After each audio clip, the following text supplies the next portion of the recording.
شروع اللہ کا نام لے کر جو بڑا مہربان نہایت رحم والا ہے۔ فجر کی قسم اور 10 راتوں کی اور جفت اور طاق کی اور رات کی جب رخصت ہونے لگے، اور بے شک یہ چیزیں عقل مندوں کے نزدیک قسم کھانے کے لائق ہیں، اس بات پر کہ کافروں کو ضرور عذاب ہوگا۔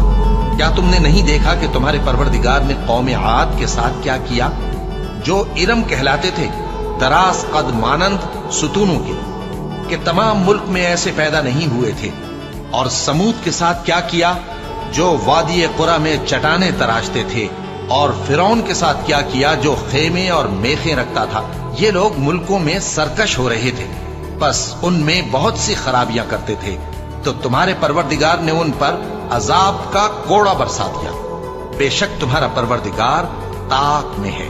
مگر انسان عجیب مخلوق ہے کہ جب اس کا پروردگار اس کو آزماتا ہے کہ اسے عزت دیتا اور نعمت بخشتا ہے تو کہتا ہے کہ میرے پروردگار نے مجھے عزت بخشی، اور جب دوسری طرح آزماتا ہے کہ اس پر روزی تنگ کر دیتا ہے تو کہتا ہے کہ میرے پروردگار نے مجھے ذلیل کیا۔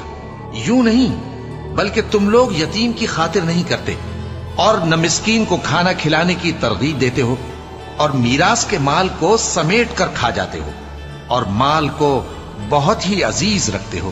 یوں نہیں، جب زمین کوٹ کوٹ کر برابر کر دی جائے گی اور تمہارا پروردگار جلوہ فرما ہوگا اور فرشتے قطار در قطار آ جائیں گے اور دوزخ اس دن سامنے لائی جائے گی، تو انسان اس دن سوچے گا، مگر اب سوچنے سے اسے فائدہ کہاں مل سکے گا؟ کہے گا کاش میں نے اپنی اس زندگی کے لیے کچھ آگے بھیجا ہوتا، تو اس دن نہ کوئی اللہ کے عذاب کی طرح کا عذاب دے گا اور نہ کوئی اس کے جکڑنے کی طرح جکڑے گا۔